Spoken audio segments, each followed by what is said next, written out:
shootings just constantly, 10 shootings a night. It was an incredibly bloody time for Sydney. It really was bad. A serious, targeted assassination in a public street during daylight hours. Brothers for life. It was almost a slogan amongst a criminal fraternity that then turned into an actual gang. So tell me how Brothers for Life came about. So, 2007, there are some notes found in the cell of a guy called Bassem Hamzy, who is now recognised as the most dangerous criminal in the prison system. But they soon uncovered that there was this new gang that had been formed by Bassem Hamzy called Brothers for Life. It was almost a slogan amongst a criminal fraternity that then turned into an actual gang. In jail, Bassem Hamzy met a young Afghani guy called Farhad Kwame. Bassem Hamzy had converted to Islam and was quite a strident follower. And he was a bit concerned that this Bankstown chapter, who he was still controlling, even though he was in jail, which was run by his cousins, were becoming tempted by the spoils of all their crime. So he anointed Kwame. He said, I want this sorted out. Kwame recruited his brothers and a whole lot of disaffected young, mainly Afghanis around that Blacktown area.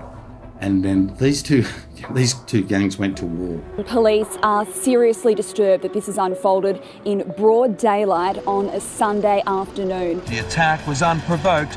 4 men in a car pulled up, there was a fight and shots were fired. Mahmood Hamzy was shot dead during a midnight shooting in southwest Sydney. The target was supposed to be another Hamzy called Little Crazy. And that started tit for tat shooting, 10 shootings a night. There were shootings just constantly. So it was an incredibly bloody time for Sydney. It really was bad. Across a street and through the hospital window. It's where Hamzy's aunt was shot 8 times in 2013. And this was being driven by Bassem Hamzy in jail.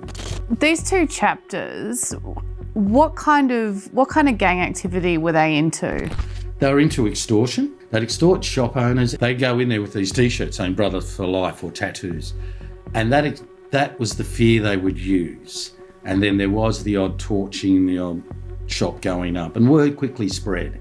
I remember going out to southwest Sydney. I had an address of about 6 places that had been given to me by a member of the Lebanese community, very, very well-respected man. He said, all these shops have been stood over. And I'd go and visit them and they go, oh, don't say anything, please don't write it. They were petrified because they were paying money. They were scared of these people. So extortion works really on reputation, that they had a fearsome reputation, that they were quick to violence. And they actually had probably done a couple of jobs, beaten some people up to get their message across so that fear spread throughout the community. And that's how they were doing their extortions. They were really trying to take over southwest Sydney, but they met resistance, obviously, from this chapter run by the other Hamzy crew. That was the Bankstown crew. Tell me about the New Year's Day boat party. So the pressure had been building up on New South Wales Police to try and shut down these Brothers for Life. There was a New Year's Eve party that was on this exclusive super yacht, which would cost tens of thousands of dollars an hour. Now, the story was that it had been hired as a farewell party for Adam Freeman, the son of George Freeman, who ran Sydney for over a decade. He was about to go into jail for drug charges, and he knew his time freedom was up. He was about to be sentenced. So on that boat were some of Sydney's biggest crime figures. There was Pascal Barbaro, Brothers for Life boss Kwame, Adam Freeman. I know that the boss of the Sydney chapter of the Hells Angels was on that. When the boat stopped at Rose Bay and they were disembarking, there was a gunman waiting, and Kwame was shot in the shoulder. So New Year's Eve, there would have been a lot of people around. So there was this very public shooting on the wharf of Rose Bay. While there'd been a lot of shootings out in the southwest, all of a sudden there's a public shooting in the leafy suburb of Rose Bay where all the millionaires live. And the next thing you know, Brothers for Life were all rounded up and arrested and put in jail. And that was literally the end of Brothers for Life. Bilal Hamzy was ambushed and cut down in a hail of bullets in the heart of the city. Hamzy's aunt's been shot at, his mum's been shot at. You've written on these guys.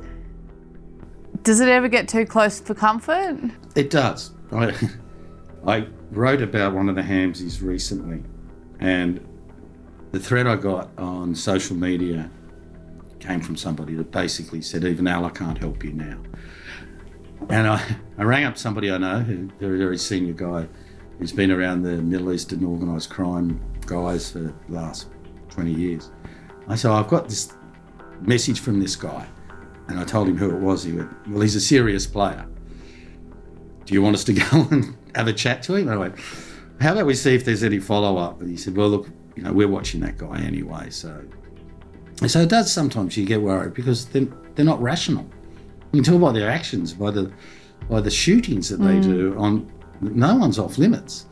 They shoot their own relatives. And Bassem Hamzy's been known to threaten his own brothers. You know? So you do worry. You worry about the mad lieutenant out there or the mad Gronk that reads something and thinks, I'm going to go and impress Bassem or whoever's the current boss. I'm going to impress him by saying, look what I did.